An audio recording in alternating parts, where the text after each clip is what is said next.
Eh, Después de haber determinado que el concepto de dominancia, el hecho de que teníamos dos características, o llamémosle ahora alelos, dos alelos para cada característica, eh, a Mendel se preguntó si una característica podía influir sobre la herencia de otra característica, ¿ya? Porque también era interesante eso.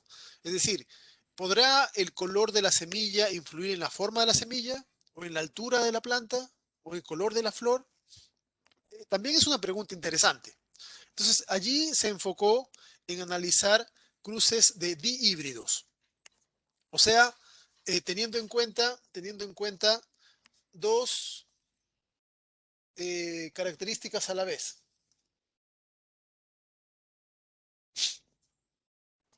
Esperen un poquitito.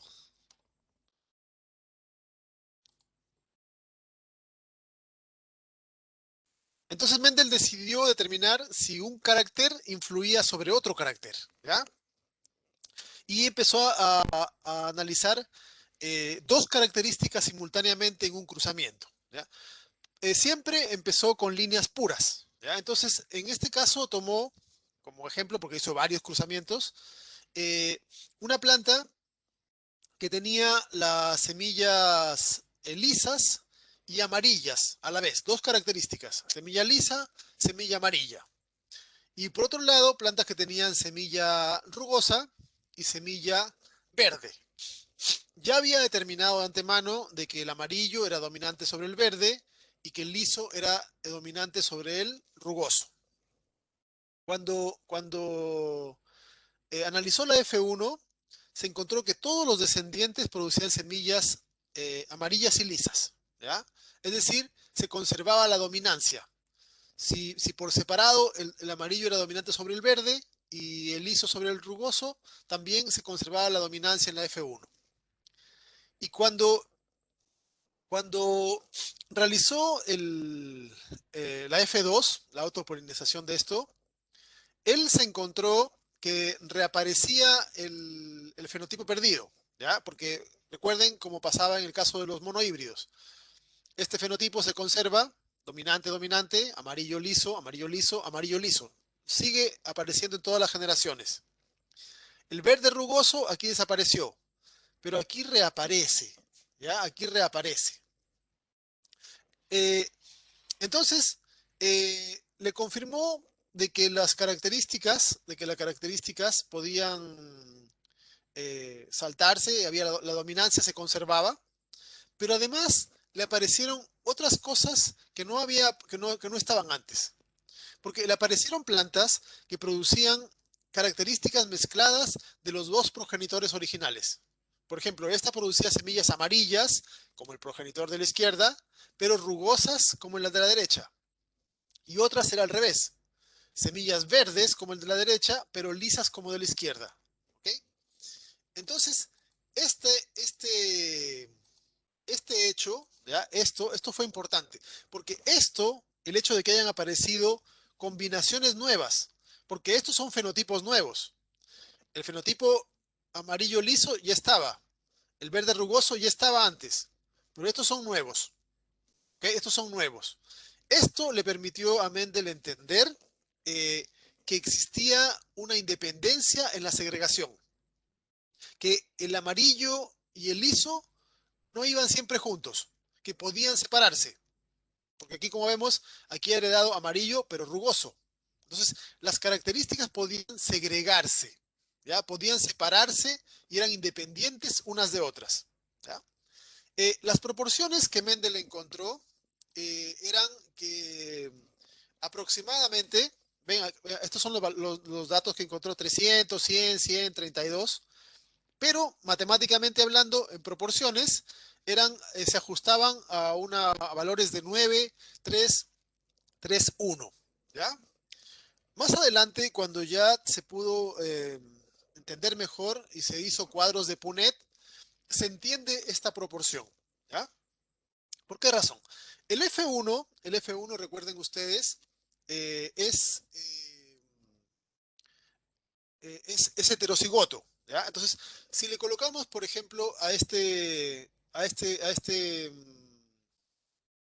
a este individuo un genotipo. Este individuo, por ejemplo, las letras que se han usado son la G, ¿ya? La G mayúscula es amarillo y la G minúscula será verde, ¿ya? Y la W mayúscula significa liso y la W minúscula significa rugoso, ¿ok? Recuerden que se colocan mayúsculas para el dominante y minúsculas para el recesivo. Entonces, en la F1 vamos a tener individuos que van a tener eh, heterocigotos para los dos genes, para los dos genes. Este es un F1, un heterocigoto, ¿ya? Tanto para el color como para la forma.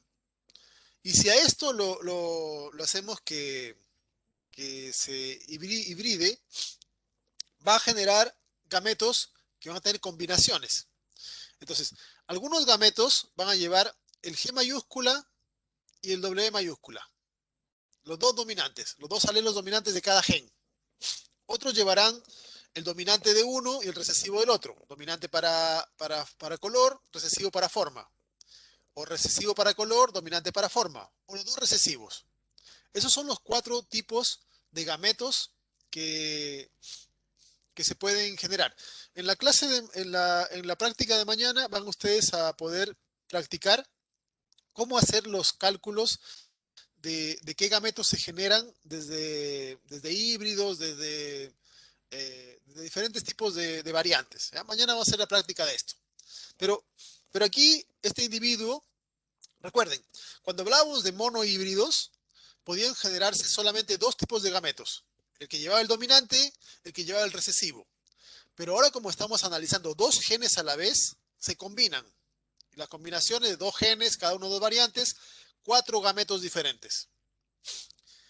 La planta como es una planta que tiene en la flor los dos sexos, va a producir polen de una forma eh, y óvulos, pero que van a llevar en esencia las mismas proporciones de gametos.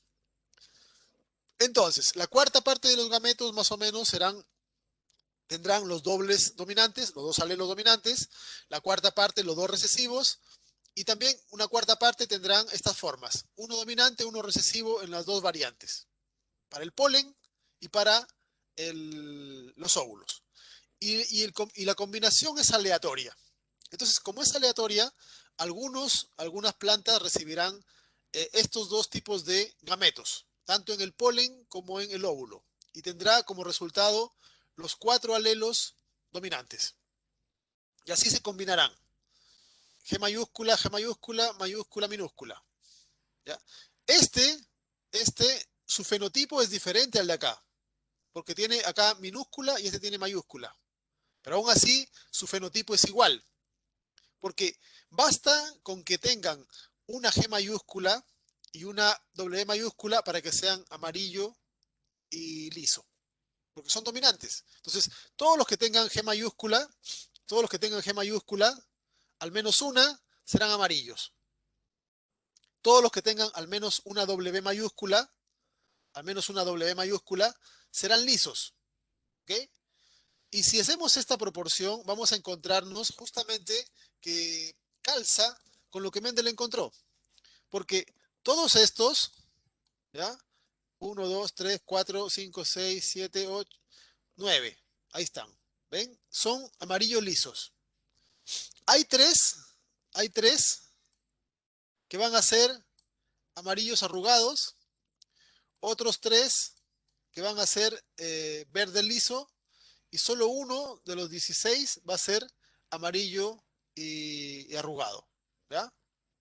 Entonces, el cuadro de Punnett nos ayuda a explicar cómo se combinan aleatoriamente los gametos y las proporciones que van a resultar en la descendencia. ¿Ok?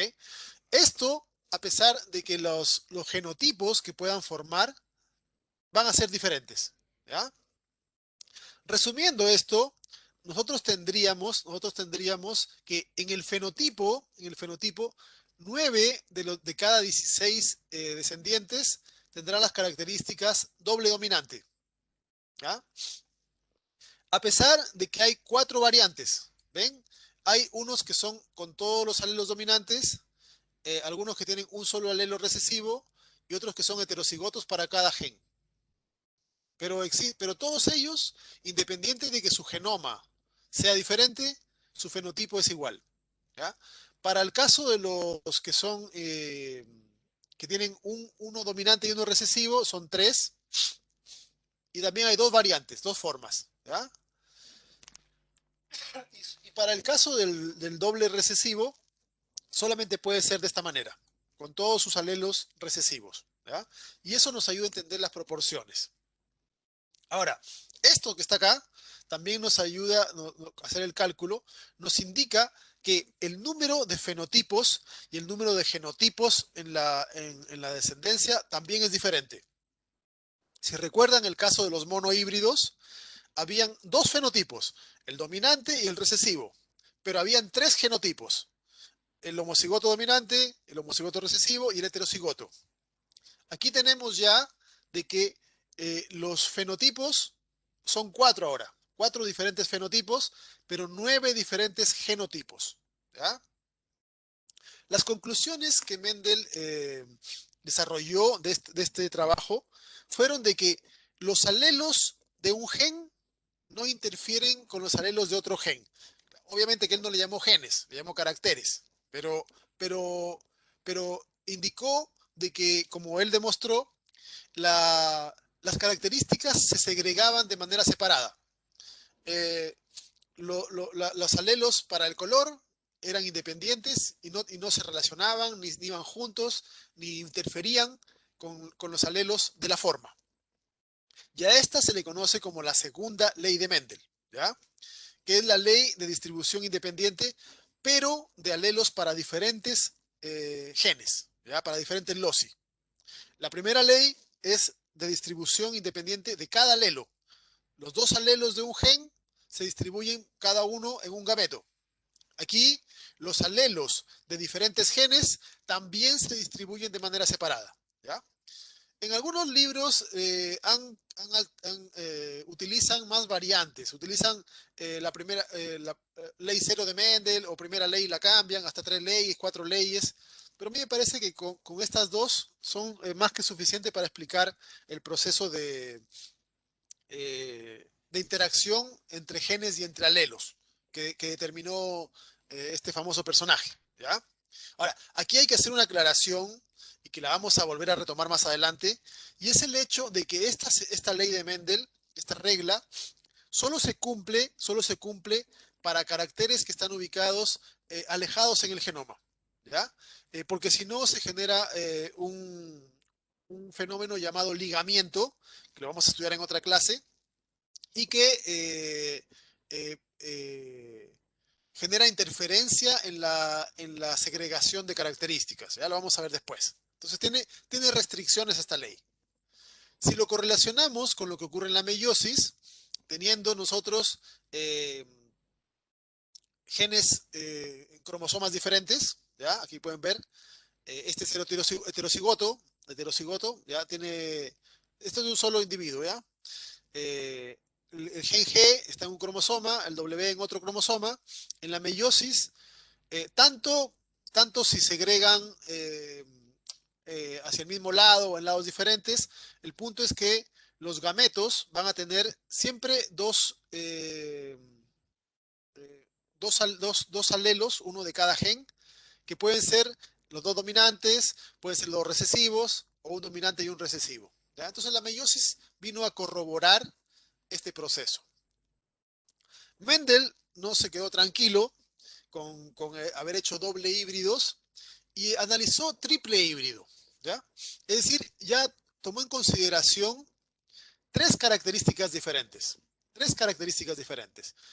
Aquí pueden ver el, el color de la semilla, la forma de la semilla y el color de la flor.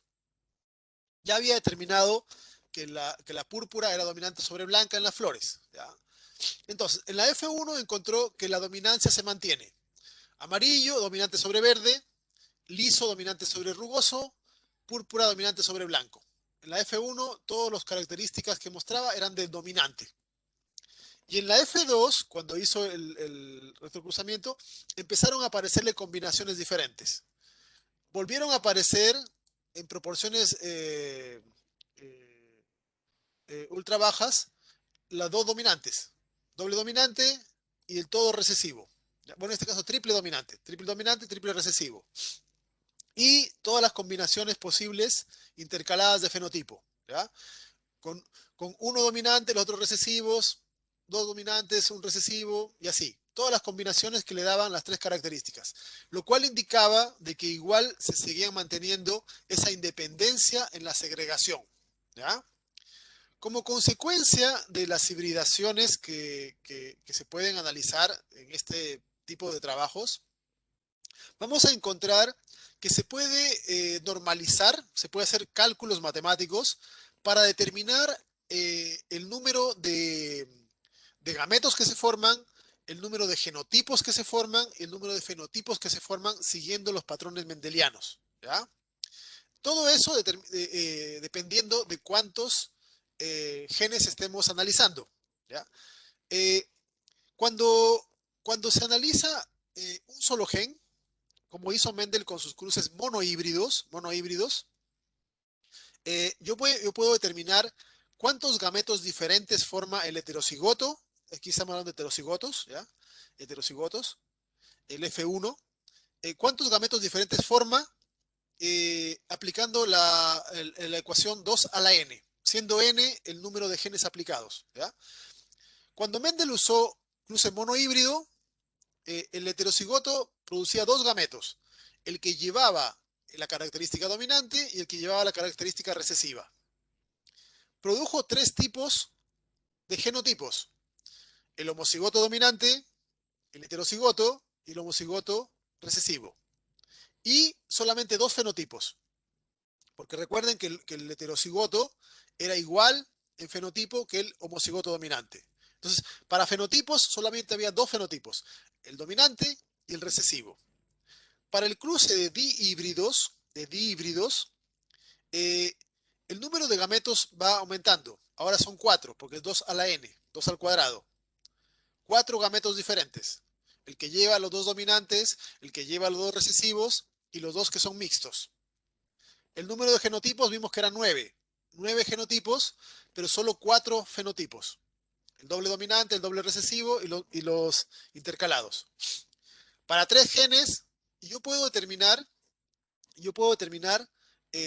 dependiendo del número de genes que analice, el número de variantes. ¿Ya? El número de variantes. Entonces, si analizo para tres genes, yo tengo 8 gametos diferentes, eh, 27 genotipos diferentes, etcétera. ¿Ok? Entonces, conforme yo analizo más genes, yo voy a encontrar que el número de variantes va aumentando. El número de genotipos diferentes aumenta, el número de fenotipos también, etcétera. ¿Ya? Ahora, piensa en esto. En los seres humanos hay 23.000 genes más o menos. ¿Ya? 23.000 genes. Entonces, imagínense toda la posibilidad de variación que se puede conseguir eh, simplemente considerando que no existiese interacción ni nada y solamente considerando este tipo eh, de variación dada por las combinaciones de los diferentes alelos. ¿Ya? Entonces, imagínense, no lo he hecho el cálculo porque no he podido hacerlo, no me daba la computadora para ese cálculo, pero es como que cada uno de nosotros pudiese fabricar 2 a la 23.000 gametos diferentes, ¿ya?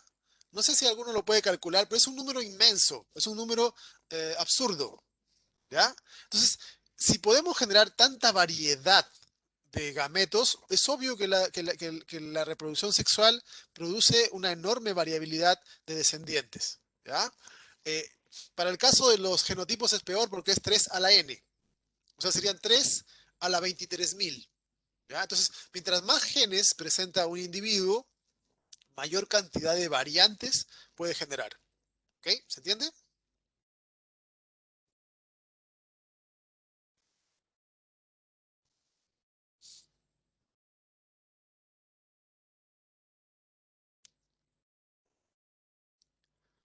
Después de que se analizó eh, y se revisó Mendel, etcétera, se empezaron a buscar qué genes seguían patrones mendelianos o más o menos se acercaban a patrones mendelianos y se han encontrado varios genes interesantes que responden a diversas enfermedades. ¿Ya?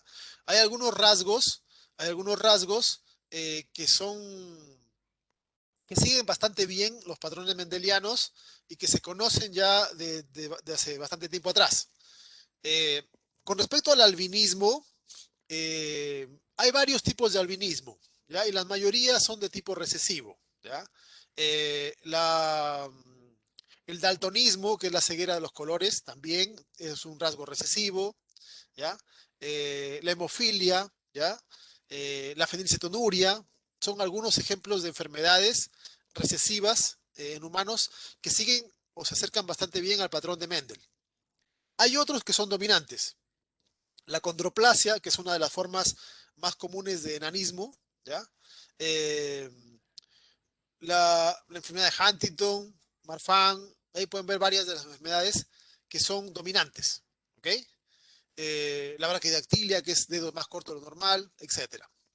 Pero independiente de lo importante que fue Mendel para poder determinar estas características, estas bases del conocimiento, hay que hacerse una idea importante, ¿ya? Las leyes de Mendel representan una idea platónica de cómo se comportan los genes, ¿ya?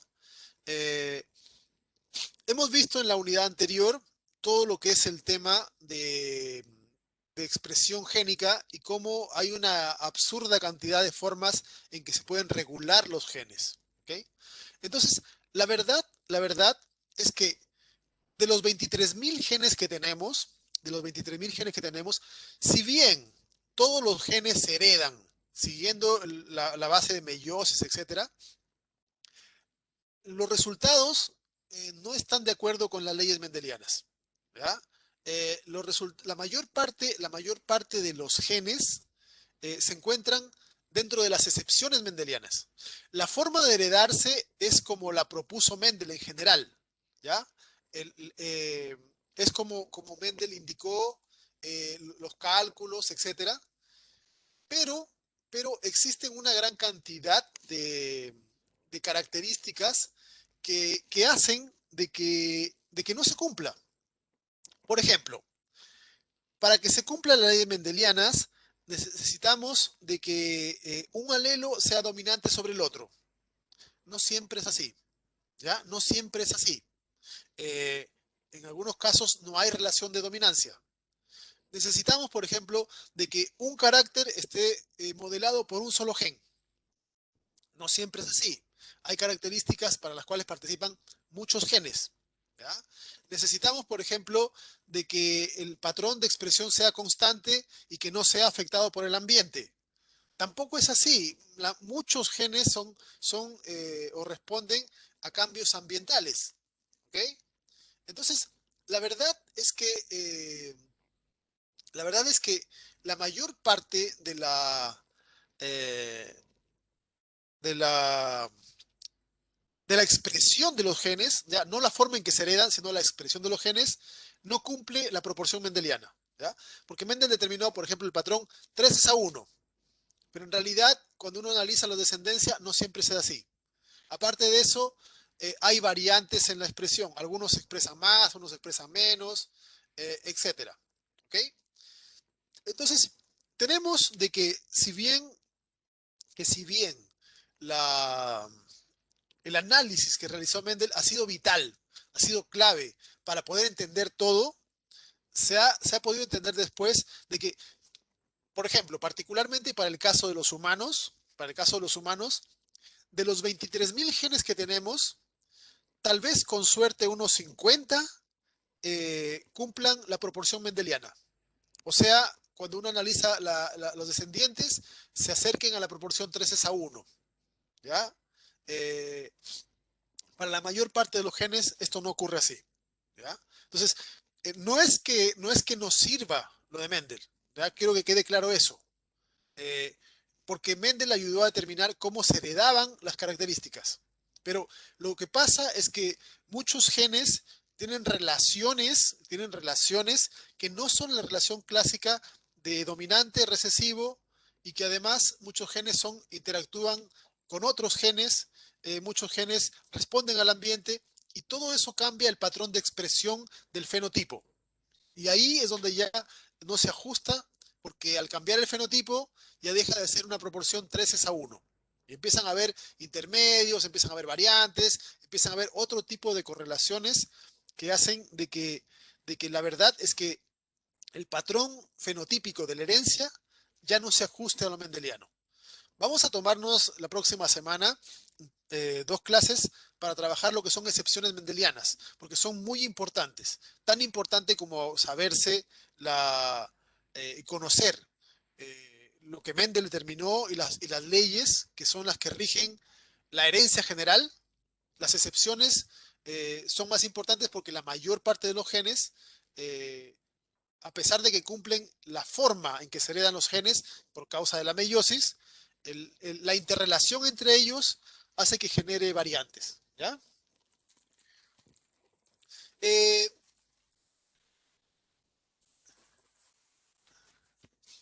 algunos genes que se acercan más o menos eh, a herencia cercana a la mendeliana están mostrados acá. ¿Ya? Por ejemplo, algunas personas tienen una punta acá en el pelo, ¿ya? Eh, que se le ha llamado pico de viuda, ¿ya? Eh, y en la Edad Media lo asociaban a que eran brujas las que tenían esto, ¿ya? Una locura, pero en fin, cosas de la historia. Eh, Esto suele ser dominante, ¿ya? También el tema de la oreja. Si quieren vayan revisando ustedes qué características tienen, ¿ya? Algunas personas el lóbulo está pegado y algunas personas el lóbulo está suelto, ¿ya? Normalmente que esté suelto es dominante sobre el pegado. Más adelante vamos a hacer un trabajo para que ustedes se analicen características como estas, hagan un árbol genealógico, etcétera. La capacidad de enroscar la lengua también es un carácter que suele ser dominante. No todos lo pueden hacer, ¿ya? Eh, la capacidad de doblar el dedo hacia atrás la tienen algunas personas, ¿ya? No todas, a pesar de que es dominante.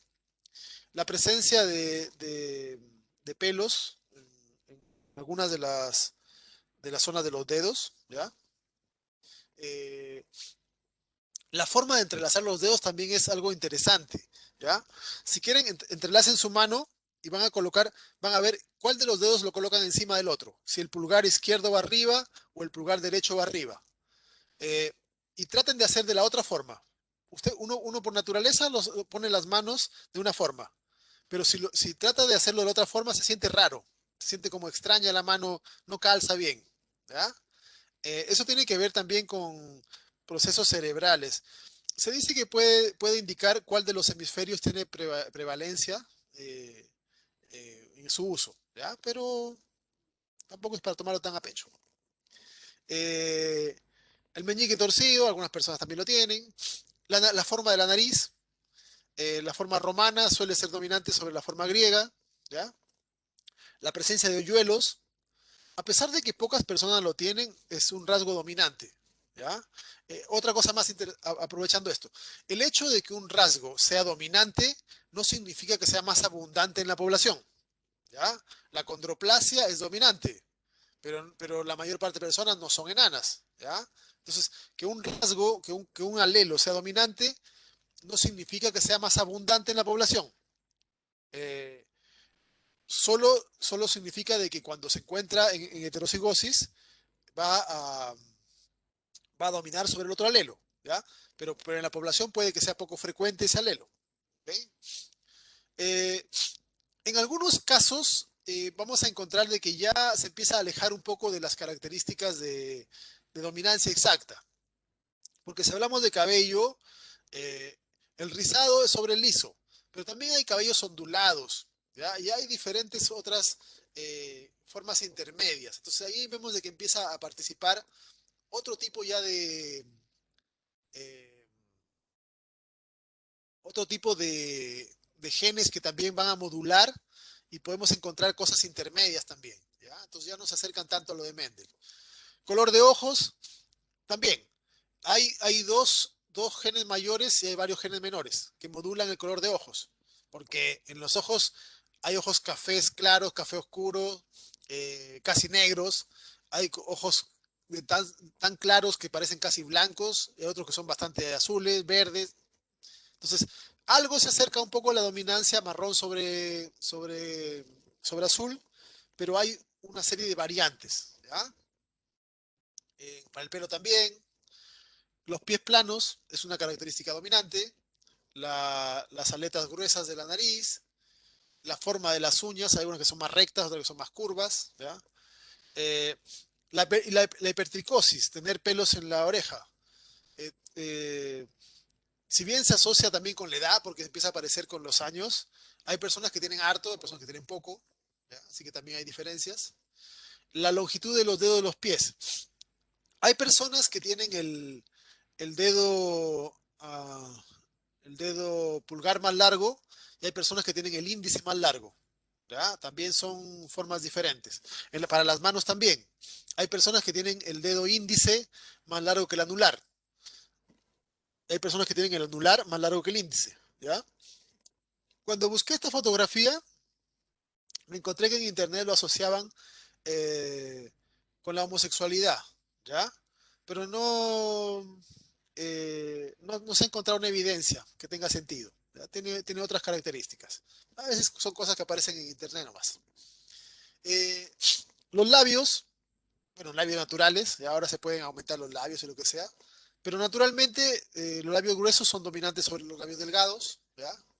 La presencia de pecas, a pesar de que las pecas son dominantes, poca gente tiene pecas porque poca gente tiene ese alelo, ¿ya? Y también ahí hay variantes porque tienen muchas pecas, pocas pecas, etcétera, ¿ya? La calvicie también se supone que está más o menos modulada por, por un rasgo cercano al mendeliano, pero hay tantos tipos de calvicie, ¿ya? Que, que ya se aleja exactamente de esto. Ser diestro, ser zurdo, también es eh, otra característica que está modulada por, eh, por genes o un gen que se acerca a lo que es la proporción mendeliana. ¿Ya? Eh, otra cosa que vamos a desarrollar también nosotros, que tienen que ir aprendiéndosela, es hacer análisis de pedigrí. ¿Ya? Los análisis de pedigrí son o se utilizan para conectar personas que están relacionadas y ver cómo se mueve una enfermedad o cómo se hereda cierta característica. ¿Ya? Eh, para poder entender un cuadro de pedigrí, tienen que aprenderse estas principales o estos elementos básicos. Los cuadrados son varones, los redondos son mujeres. Cuando hay una línea entre ellos, significa un matrimonio o pareja, lo que sea. ¿Ya? Las líneas hacia abajo representan descendencia, ¿ya? Hijos. Eh, cuando son gemelos, o sea, mellizos, gemelos, también tiene ahí. Cuando es un rombo, es que el sexo no está especificado, ¿ya? No significa que la persona sea intersexual o lo que sea, sino que muchas veces cuando se hace análisis eh, de familias, sobre todo esto era en tiempos más antiguos, no se acordaban bien los registros. Por ejemplo, imagínense que le preguntaban a una persona, ¿y su tía tuvo hijos? Sí, parece que tuvo hijos, pero no me acuerdo si era niño, niña, o si eran cuatro o cinco. Entonces, como se tiene que colocar que hay descendientes, pero no se acuerda o no están seguros, eh, le colocaban un rombo, ¿ya? Para indicar que había habido descendencia, pero que no se tenía claro cuál era el sexo del descendiente. Y cuando quería hacerse abreviar, porque a veces ocupan mucho espacio los cuadros, se colocan numeritos, ¿ya? Sobre todo son en las gentes que no importan mucho en el análisis, ¿ya? Eh, cuando se colocan cuadros coloreados, porque generalmente los cuadros son blancos, ¿ya? O de color claro, cuando se colocan cuadros oscuros, indica una enfermedad. Cuando está a la mitad, significa que es un heterocigoto, ¿ya? Cuando tiene un punto adentro, suele ser que asociado a lo que es el sexo. Vamos a ver eso. Si tiene una línea arriba, es porque ya se murió, ¿ya? O un aborto, ahí pueden ver. Cuando generalmente todas las enfermedades o análisis de familia empiezan con un individuo. Se descubre un individuo y después se empieza a estudiar la familia. Entonces, a ese individuo se le llama el propósito, que sería el primer tipo con que empezó el análisis de la familia. Se le pone una flechita generalmente, ¿ya? Eh, por ejemplo, en este caso, ¿ven? Es un caso de albinismo. Las personas que tienen el color oscuro, o sea, más morado, son las personas que tienen albinismo y las otras no. ¿Ya? Eh, ¿Qué pueden deducir ustedes de este cuadro, por ejemplo? ¿Qué cosas podrían indicar?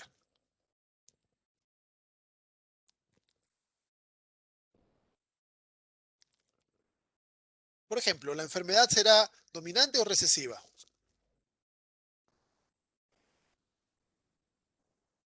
Recesiva, ¿Por qué?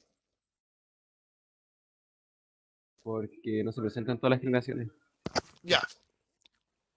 Si no aparece en todas las generaciones, tiene que ser recesiva.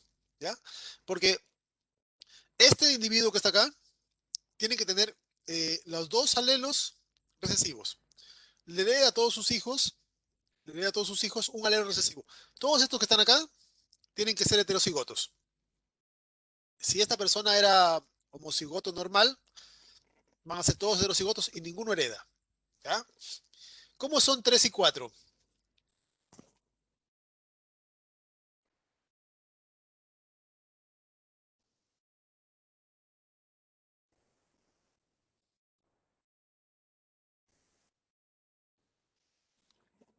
Heterocigotos. ¿Por qué deducimos que tienen que ser heterocigotos?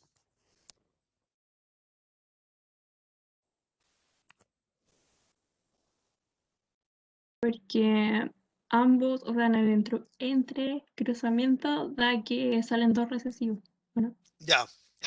6 y 7 tienen la enfermedad. Por lo tanto, tienen que haber recibido un alelo de cada parental que sea recesivo. Por lo tanto, estos de acá tienen que ser heterocigotos. No pueden ser homocigotos recesivos porque estarían enfermos. No se muestra eso. Entonces, 3 y 4 tienen que ser heterocigotos. Este es heterocigoto. 5 también tiene que ser heterocigoto porque también tiene descendientes que tienen el albinismo. ¿Ya? Entonces, así se analizan los cuadros. Este, por ejemplo, ¿qué les dice cómo es la herencia?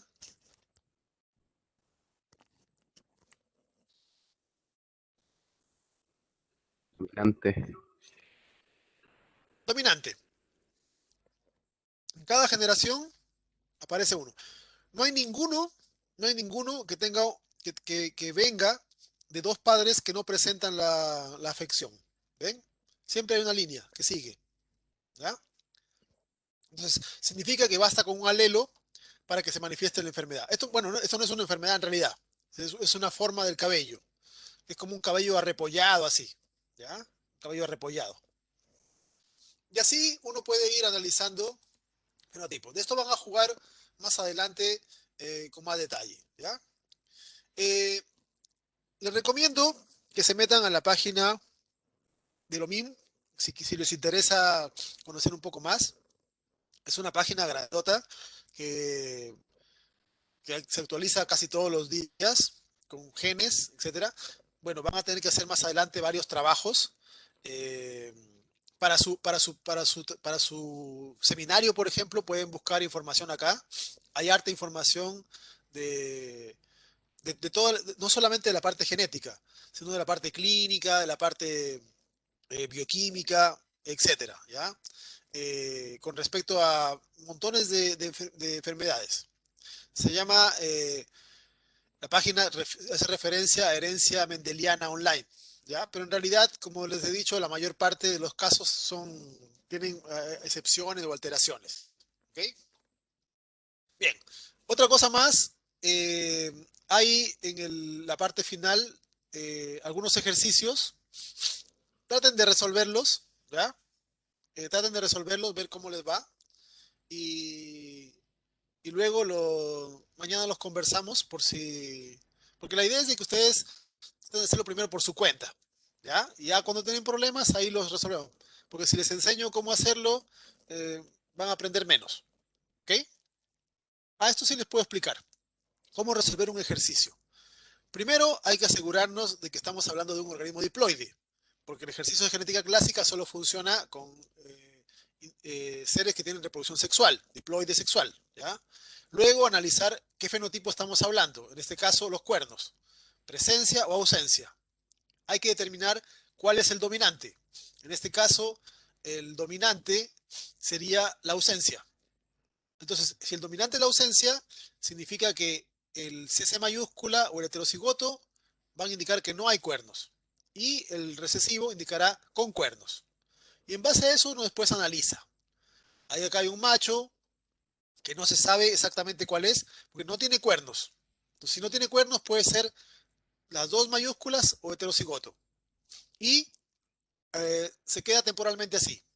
Estamos seguros de que al menos una C es mayúscula, porque para eso esa C le da la característica sin cuernos. La otra no sabemos. Y del análisis de la descendencia, ahí vamos colocando vaca con cuernos, vaca sin cuernos, ternero con cuernos, y hacemos el análisis. Y vamos determinando, por lógica, si por ejemplo tiene un ternero que tiene las dos minúsculas, significa que cada uno de los parentales tiene que haberle aportado una minúscula. Por lo tanto, este tiene que ser C minúscula, ¿ya? Y así vamos sacando las características de los datos. Pero estas son las cosas que hay que fijarse. Que el organismo sea diploide, cuál es el gen que estamos analizando, de qué gen, y cuál es el carácter dominante y cuál es el recesivo.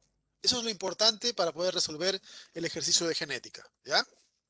Así que tratan de jugar con esto y ver cómo les sale y lo conversamos mañana, ¿ya?